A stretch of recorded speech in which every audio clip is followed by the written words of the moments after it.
Hola, un saludo muy especial y cercano a todos los que se conectan nuevamente con su programa legal. Hoy en compañía del doctor Germán Guerrero hablaremos sobre los temas relacionados con el sistema penal colombiano. Doctor, bienvenido. Muchas gracias, Luisa, nuevamente por esta invitación y al canal CNS muchas gracias también por el espacio. Estamos indiscutiblemente el día de hoy trayendo conocimiento jurídico a cada uno de ustedes de una forma un poco básica, en el entendido de que estas palabras puedan ser, digamos, de claridad y no de confusión a los televidentes, puesto que en muchas ocasiones vemos ciertos lenguajes que lo que hacen es confundir al televidente. Entonces, intentaremos de pronto no ser como tan técnicos y tratar de aterrizar un poquito el lenguaje. Bueno, voy a abrir la voz entonces de los televidentes para preguntar sobre el tema penal, iniciando cómo se lleva, por ejemplo, un proceso de captura a cabo.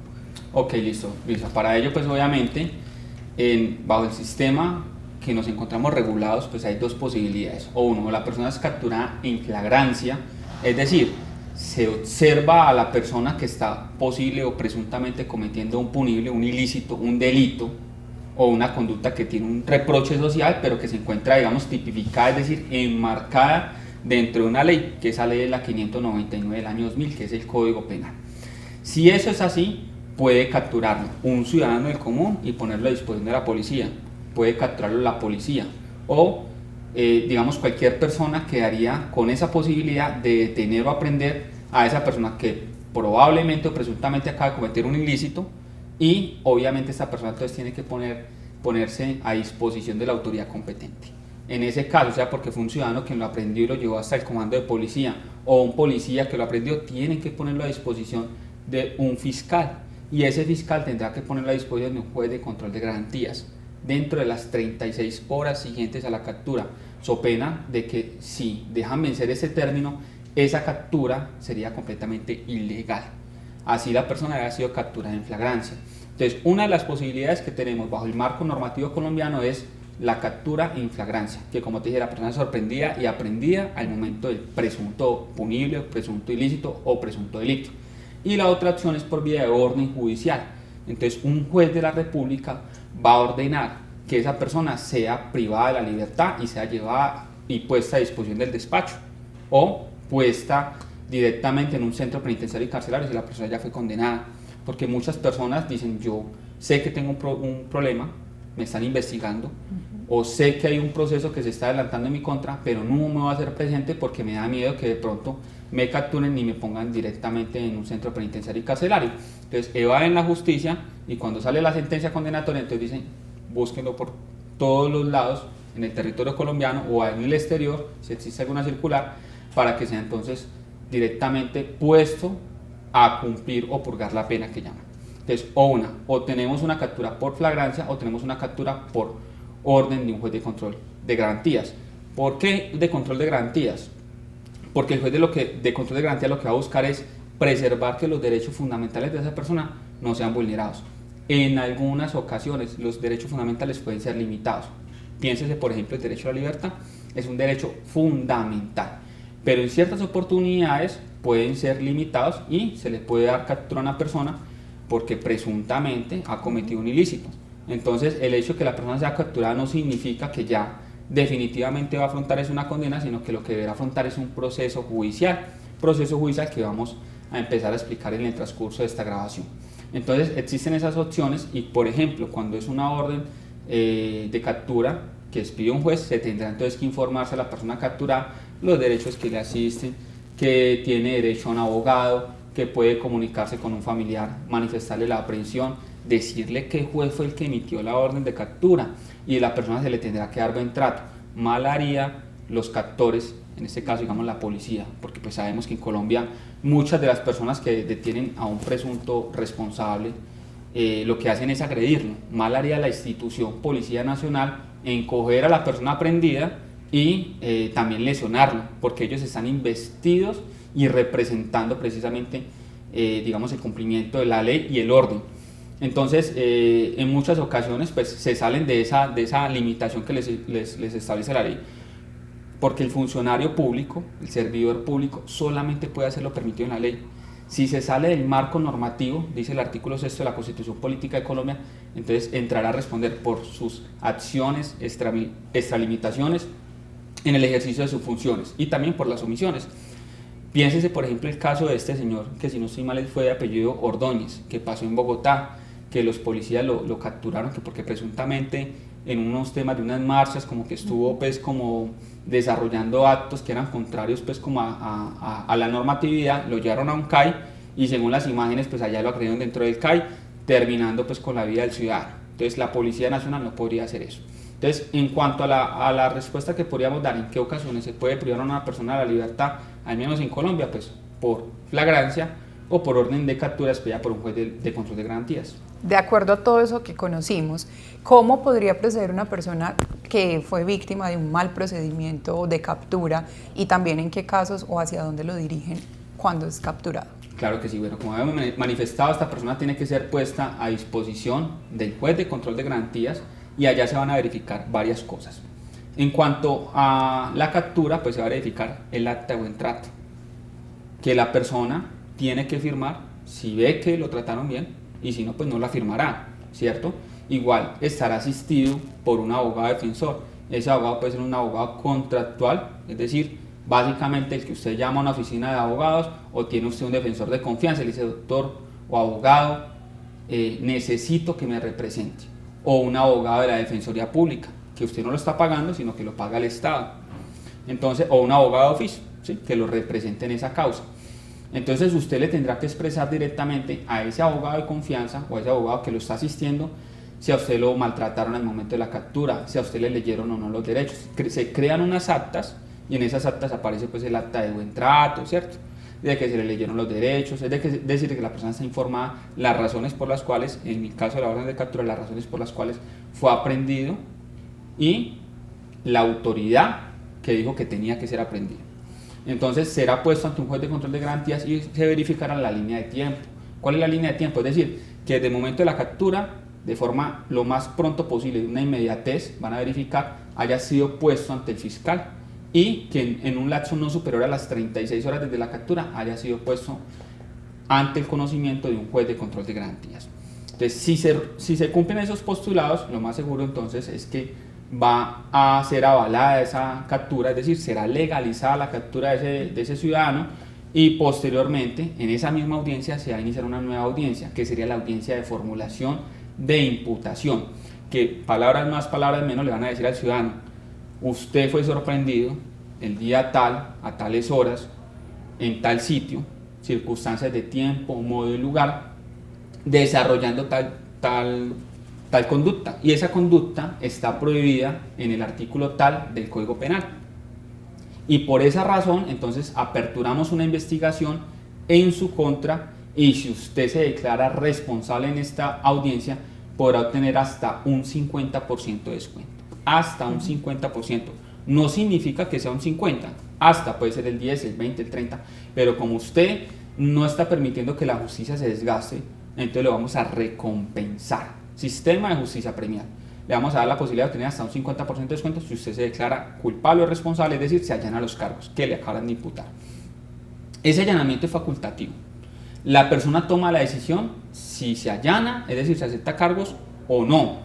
Y obviamente se va a verificar que la persona esté informada, porque en primera instancia ese allanamiento no es de retrato. Después no va a decir, ay, es que me equivoqué, o ay, es que me estaban presionando. El juez de control de garantías, es decir, el funcionario ante el cual se está adelantando toda la audiencia, va a verificar que ese consentimiento sea libre, sea voluntario, que la persona no esté siendo coaccionada y pues que el ciudadano que toma la decisión, en últimas, que es el que le acaban de imputar, verdaderamente cuente con una información clara de lo que puede suceder y de lo que puede acontecer, que en últimas, si acepta responsabilidad, obviamente tendrá una consecuencia desde el punto de vista penal, dependiendo del delito, pues ir a un centro penitenciario y carcelario, o quedará en una domiciliaria, o con una suspensión de pena. Entonces, pues en cada caso en particular se debe analizar esta figura, al menos en lo que en mis casos respecta. Yo nunca le recomiendo a un cliente que acepte cargos en esta instancia, porque a mi parecer el ofrecimiento de hasta un 50% pues es, digamos, sujeto al arbitrio del juez de conocimiento, que será quien tome la decisión posteriormente a esa audiencia. Entonces más adelante se tendrán que evaluar otros postulados como por ejemplo el elemento material probatorio, la evidencia física obtenida por parte de la Fiscalía para determinar si hacemos un preacuerdo o no con la Fiscalía, y ahí sí entrar a hacer una negociación con la Fiscalía en ámbito de justicia premial para reducir la pena. ¿Por qué? Porque en últimas, por A o por B, el sistema jurídico penal colombiano no se va a desgastar, y no se va a desgastar porque entonces ya ese trabajo que tenían que hacer posteriormente en una audiencia de acusación, en una audiencia preparatoria, en una audiencia de juicio oral, pues ya no se va a desarrollar. ¿Por qué? Porque la persona directamente dice, bueno, yo diré que soy responsable de estos actos, voy a reconocer mi responsabilidad, y entonces nos vamos a ahorrar un montón de dinero en funcionarios públicos, en fiscales, en jueces, tiempo, y aún porque en muchas ocasiones puede ser que aunque la persona sí sea responsable, probatoriamente no existan pruebas que permitan determinar que efectivamente existe esa responsabilidad, y ante la duda, Luisa, pues el juez de conocimiento deberá absolver. Entonces en ese caso, como la persona no está permitiendo el desgaste judicial y fuera de eso está declarándose responsable, entonces se le va a dar un descuento. Ese descuento en vía preacuerdo se podría negociar con el fiscal y llegar ante un juez de conocimiento y decir, señor juez de conocimiento, le pido que avale este preacuerdo, y entonces el juez de conocimiento va a mirar que se hayan cumplido con la forma, que no le hayan dado más descuento del permitido, ¿cierto? Entonces eso sería básicamente lo que correspondería a la imputación, y pues posteriormente a esa imputación puede la Fiscalía solicitar una medida de aseguramiento. Esa medida de aseguramiento es facultativa, en ciertos casos los piden, en otros no, porque pues la ley dice que en cuáles casos sí, y esa medida de aseguramiento pues puede consistir directamente en un centro penitenciario y carcelario, aún no siendo vencido en juicio, decir, bueno, esta persona va a ser retenida en Bellavista, en Pedregal, mientras se adelanta toda la investigación, porque puede representar un peligro para la sociedad, puede evadir la justicia, es decir, por ejemplo, cuando la persona sin ningún problema puede irse del país, entonces difícilmente se lograría el objeto de desarrollar una pena a esta persona, pues puesto que evadió la justicia, aunque salga una sentencia condenatoria en contra de esta persona, pues muy difícilmente va a cumplir la pena, puesto que no está en el país. Entonces, en esas circunstancias, que es un peligro para la víctima o para la sociedad, o que pueda haber la justicia, entonces se dictará una medida de aseguramiento, y esa medida de aseguramiento pues podría ser en centro penitenciario y carcelario o en domiciliaria, o simplemente seguir gozando de su libertad mientras todo el proceso va avanzando. Bueno, ahorita tocabas un tema súper importante para los televidentes, y es qué material probatorio es válido o cuál es legal. Bueno, en cuanto al tema probatorio, existen múltiples formas de tener ese tipo de pruebas. Existen pruebas documentales. Lo importante es que ante el material probatorio sea incorporado o ingresado al proceso en las etapas correspondientes, y pues adicionalmente que sea sujeto de debate o controversia. Es decir, la otra parte, el elemento material probatorio tendrá que presentar la Fiscalía en la audiencia de formulación de acusación y darle el respectivo traslado a la defensa. Entonces la defensa, si usted me lo descubrió en las etapas procesales oportunas y me permite a mí refutar estas pruebas, yo podré en una audiencia posterior entrar a refutar la prueba, y en ese caso, como ya tengo un elemento material probatorio conocido, entonces podré refutarle ante el juez de conocimiento si ese elemento material probatorio es conducente, es pertinente, es útil, o si no lo es, por el contrario. Entonces usted me puede presentar a mí muchas pruebas testimoniales, documentales, es decir, material fílmico, pero en últimas se tiene siempre que presentar en las etapas procesales oportunas, porque en derecho las etapas son preclusivas. Ay, señor juez, es que yo fiscal en la audiencia de formulación de acusación, se me olvidó una cosita muy importante. Supóngase, por ejemplo, el caso de un acceso carnal. Entonces se me olvidó una prueba muy importante. Presentar en las pruebas documentales las respectivas pruebas que se adelantaron ante medicina legal, en la cual se evidencia de que efectivamente el ADN de la víctima y el victimario se encontraron en tales prendas. Se le olvidó nada, ¿no? Y esa era la etapa procesal oportuna para poderlos incluir. Entonces, siempre y cuando sean incluidos dentro de la etapa procesal oportuna y sujetos a refutación, que el abogado defensor los conozca, podrá posteriormente determinarse por parte del juez de conocimiento, ya que no vamos a hablar de juez de control de garantía de conocimiento, si el material es útil, si es conducente y si es pertinente al proceso, porque no me van a venir a incorporar una prueba que nada tiene que ver. No tiene, por ejemplo, piensen en el caso Colmenares, que para nadie es un secreto que en nuestra justicia han existido lamentablemente el carrusel de los falsos testigos, avalados por ciertos fiscales, en aras de darle solidez a su argumentación jurídica. y que el juez llegue a un convencimiento de que efectivamente esa persona es responsable, pero como aquí no todo vale, y la verdad tarde que temprano sale a la luz, ¿qué genera esto? Esto tiene un efecto adverso, y es que aunque se diga que esa persona no estuvo en presencia de los hechos, ya el juez se le empieza a generar cierta duda de si verdaderamente esta persona que dice ser responsable o que que han imputado y que ya ha sido acusado y que le dicen que usted presunta probablemente fue la persona que cometió el ilícito, es decir, el delito, si verdaderamente lo es o no lo es. Y ante la duda no le queda más al juez que absolver. De hecho, muchos abogados penalistas han cogido esa ruta, no tanto de decir es que yo tengo elemento material probatorio que demuestre la inocencia de mi cliente, sino de tratar de desvirtuar las pruebas, porque ante la duda no le queda al juez más que absolver. Bueno, sobre el sistema penal colombiano, ¿hay alguna falta de credibilidad en muchas personas del común? Por ejemplo, el tema de la captura, las capturas que se dan o las sentencias que se dan de casa por cárcel para casos que para las personas quizás no merecían serlo. ¿Qué determina ese tipo de decisiones en un juez, por ejemplo? Bueno, hay ciertas circunstancias en las cuales se puede determinar, y entre esas circunstancias hay que mencionar un artículo muy claro del Código Penal colombiano, que es la Ley 599 del año 2000, y es el artículo 68A. Ese artículo 68A es la base o la ruta que cualquier abogado penalista tiene que conocer en su integridad, porque el artículo 68A dice: no se podrán conceder beneficios judiciales ni administrativos en estos casos, y manifiesta una serie de delitos. Entonces, si el delito es inferior a 8 años, le podemos estar dando una domiciliaria, siempre y cuando el delito no esté conjugado, no esté consagrado en el artículo 68A. Si el delito es inferior a 4 años, le podemos estar dando una suspensión de pena, es decir, que aunque la persona fue declarada penalmente responsable, la persona va a seguir gozando de su libertad, pero va a quedar con un antecedente. Entonces, en ese tipo de situaciones se pueden conceder ciertos beneficios. Piénsese que vivimos en un sistema completamente carcelario. Todas las personas que cometan delitos para la cárcel. El mantenimiento de una persona mes a mes en una cárcel es altísimo. Es completamente alto. El Estado colombiano no puede darse el lujo de volverse un Estado carcelario y de que todos los problemas se puedan solucionar por la vía penal. De ahí que, por ejemplo, mucha gente discute el por qué en ciertos casos que se someten ante, por ejemplo, un juez de familia, como por ejemplo una inasistencia alimentaria, terminen siendo punibles. Es que el Código Penal dice que la inasistencia alimentaria es un delito, correcto. Entonces estamos utilizando dos armas, y entre los principios que consagran digamos toda la parte de cómo se debe desarrollar el proceso penal colombiano, es decir, principios rectores, claramente se establece que, por ejemplo, dentro del marco penal, el derecho penal debe ser la última ratio. Es decir, que existiendo otras medidas para solucionar las controversias, acudimos en última instancia al derecho penal. Entonces, existiendo otros mecanismos, ¿para qué nos vamos a desgastar con el derecho penal? Que sí, que está tipificado, es decir, que está dentro de la norma, pero el Estado colombiano no se puede dar el lujo de entonces toda conducta que sea, digamos, contraria a una moral social o contraria a las buenas costumbres, sea objeto de reproche y sancionemos directamente a todas las personas a que vayan a un centro penitenciario y carcelario.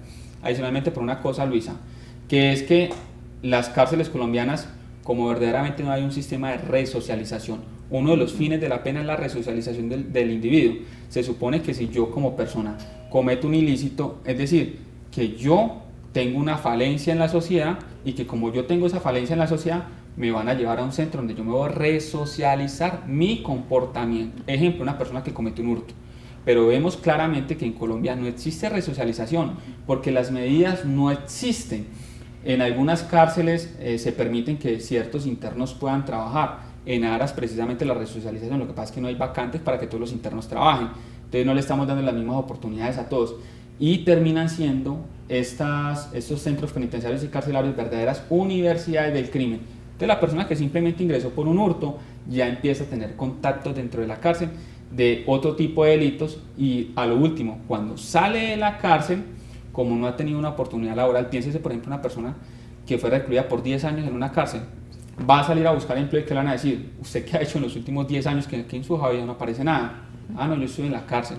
Entonces obviamente va a ser excluido y sale con una etiqueta social de que es un bandido, de que es un delincuente, nadie le da oportunidades, y como en su círculo social solamente tiene personas que le han hecho mal a la sociedad, lo más seguro es que va a reincidir en un comportamiento punible, en un comportamiento desviado o contrario a la normatividad legal colombiana, que en última lo que busca es que todos podamos vivir en sociedad.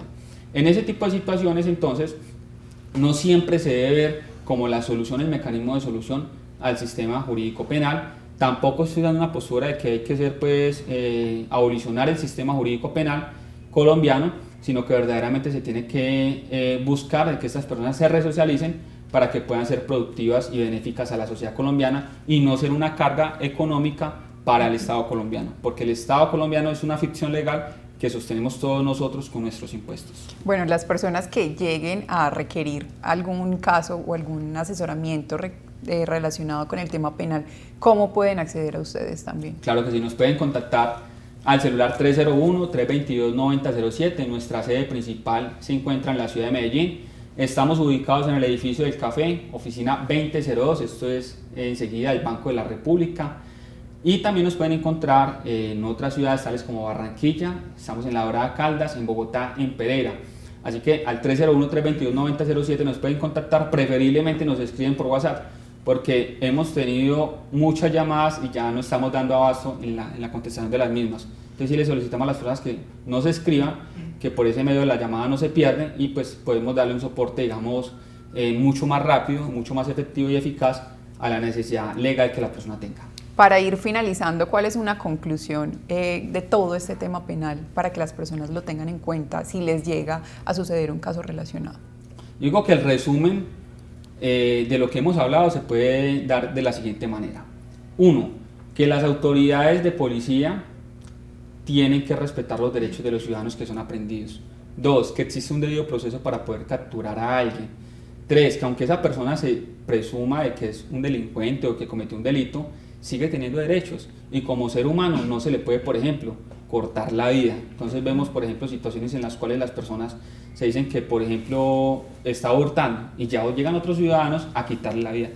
Esas personas que están desarrollando este tipo de conductas también están desarrollando conductas punibles o delincuenciales o delitos, porque, por ejemplo, producirle a una persona que presuntamente es responsable de un delito, producirle heridas ya, o se va de unas lesiones personales dolosas o se va directamente a una tentativa de homicidio, o si lo mataron, pues cometieron el crimen, entonces un homicidio, y ese homicidio ya lo diremos si es doloso o no es doloso, o si fue culposo, dependiendo de las circunstancias.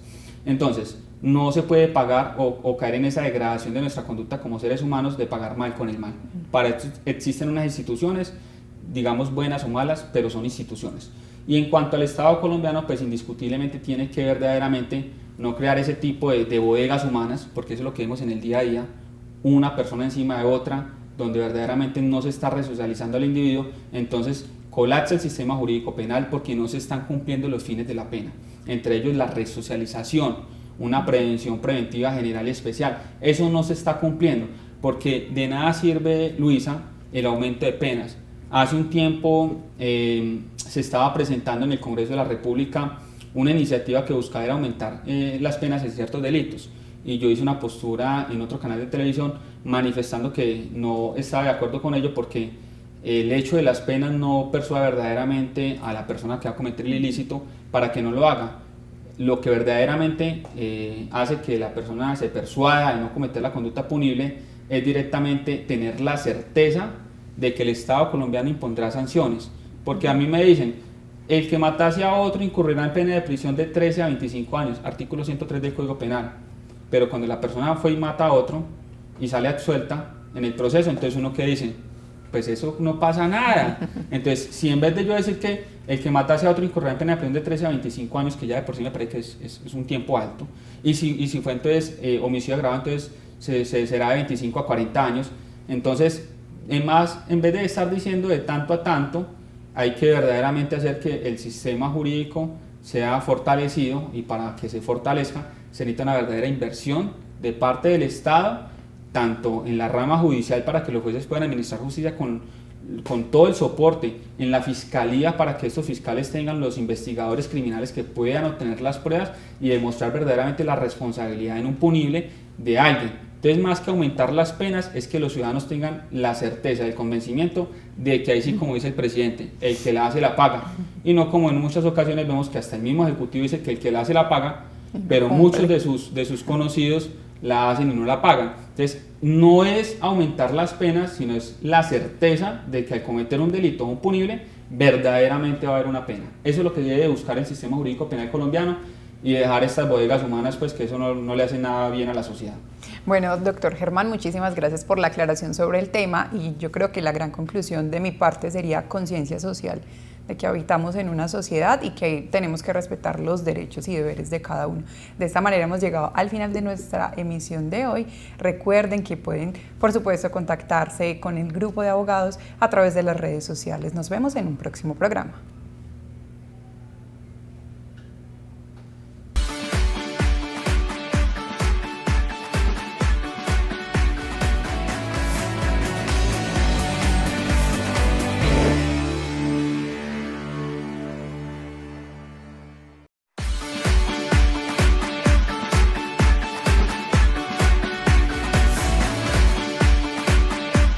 ¿Tienes problemas legales?